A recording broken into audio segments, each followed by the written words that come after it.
এসে বললেন, ইয়া রাসূলুল্লাহ, ইয়া হাবিবাল্লাহ, হুজুর আল্লাহ পাক বলেছেন মায়ের কবরের কাছে এসেছেন, আপনি গুনাহ মাফের দোয়া চাইবেন না, চাইবেন না, চাইবেন না।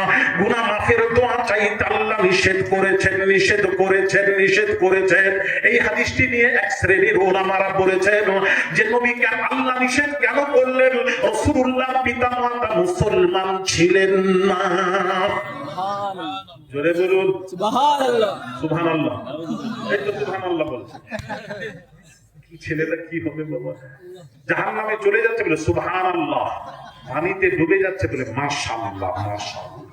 এ তো মার খাওয়া, একটু বুঝেন। আস্তাগফিরুল্লাহ আল-আযীম। নবীর পিতামাতা মুসলমান ছিলেন না, এই মৌলবীরা বলছে, মৌলবী কত খেয়েছে জানি না, কত খেয়েছে, আল্লাহ হেফাজত করে। ব্যাখ্যাই বোঝে না, আস্তাগফিরুল্লাহ আল-আযীম।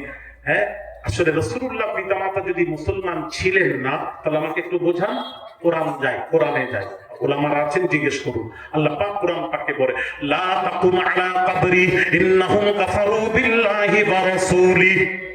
যারা আল্লাহ তার রাসূলকে যারা মানে না, তার কবরের কাছে দাঁড়াবেন না, দাঁড়াবেন না। কাফের মুশরিকদের কবর জিয়ারত চলে না, কোরআন নিষেধ করেছে।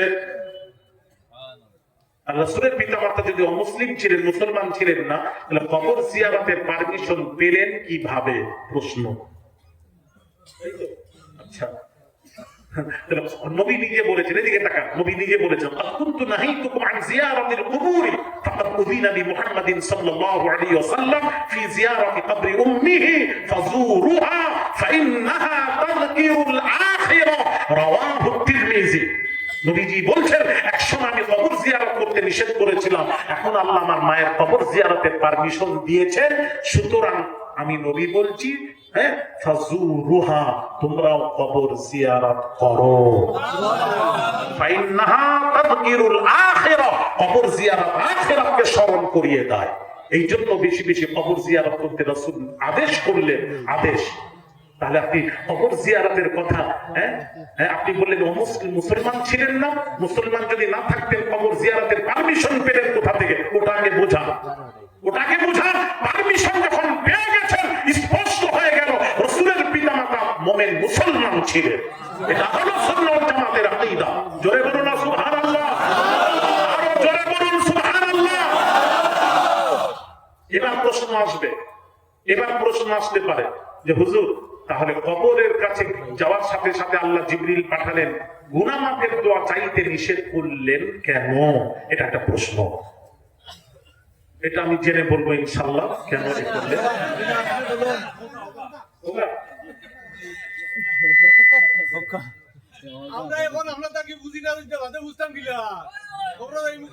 বাবা, আপনার সিলেটি ভাষা আমি বুঝতে পারি না, আপনি বাংলায় বলার জন্য আমি সিলেটি ভাষা আসলে বুঝতে পারিনি। আমি বাংলাদেশে আগে যেতাম, আমি ভাষাই বুঝতে পারতাম। আমাকে এসে বলতো, হুজুর দোয়া করবেন। আমি কি দোয়া? বলে গেদির মায়ের গেঁদা হয়েছে, দোয়া করবেন। গেঁদা গেঁদি আবার কি কথা? ভাষা বোঝার জন্য বাংলাদেশিকে রাখতে হয়েছিল। বলে গেদি খিজি করছে, খিজি কি, খিজি খিজি ভাষা, কি ভাষা?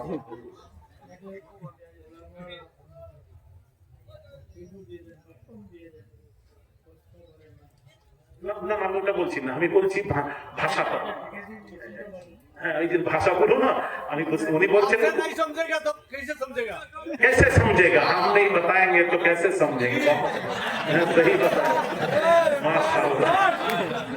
सिलेट जिंदाबाद। ये अपना चातुहा কি চাতুহা, চাতুহা जिंदाबाद। জোরে বলুন না, जिंदाबाद, जिंदाबाद। আপনারা আসলেই ভালো। कैसे समझेंगे आप अगर ना बताएं तो कैसे हम समझे? जी जरूर बताऊंगा इंशाल्लाह। হ্যাঁ, কি শুনলেন বলছিলেন? রাসূলের মাতার কাছে যখন গেছিলেন, আল্লাহ নিষেধ করলেন, হাবিব আপনি আপনার মায়ের জন্য গুনাহ মাফের দোয়া চাইবেন না। এই যে নিষেধ করলেন, কেন? এটার দ্বারা অমুসলিম প্রমাণ হয় না, নাউযুবিল্লাহ, আস্তাগফিরুল্লাহ আল-আযীম। কেন বললেন? এই জন্য বললেন, আল্লাহ বলছেন, বন্ধু আপনার মা তো, পিতামাতা তো গুনাহগারই ছিলেন না। গুনাহগার হলে তো গুনাহ মাফের দোয়া, শিশুদের জানাজার দোয়া আলাদা, বড়দের আলাদা। শিশুদের আল্লাহুম্মা জাআলহু লানা সারাফান ওয়া জাআলহু লানা আজরা ওয়া যুকরা ওয়া জাআলহু লানা শাফিআন ওয়া মুশাফফা।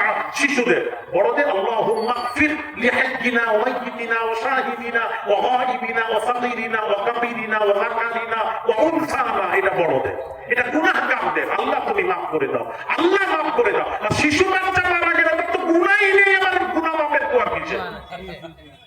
বুঝাতে পারলাম না? আরে গুনাহগার হলে তো গুনাহ মাফের দোয়া। এই জন্য বাচ্চা মারা গেলে শিশুরা বলবেন না বাপ মা আল্লাহ আমার বাচ্চাকে মাফ করে দাও, বলবেন না। তার তো গুনাহই নেই, তার উপর নামাজ ফরজ নয়, কোনো কিছু ফরজ হয় না, ফরজের হুকুম হয় নাই, সে তো গুনাহগারই নয়। আমার কথা বুঝতে পারছেন না? হওয়ার পর যদি আপনি নামাজ না পড়েন তবে আপনি গুনাহগার। শরীয়তের হুকুম পালন না করে তখন গুনাহগার। 5 বছর 7 বছর শিশু 2 বছর, এতে তো গুনাহই নেই। নবীর পিতামাতা গুনাহগারই ছিলেন না।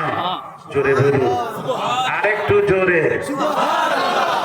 তাহলে এখন রাসূলের পিতামাতা গুনাহগার ছিলেন না। এখন আবার প্রশ্ন আসবে, নবীর পিতামাতা যখন ছিলেন পৃথিবী থেকে দিন মুছে গেছিল, রাসূলের পিতামাতা কোন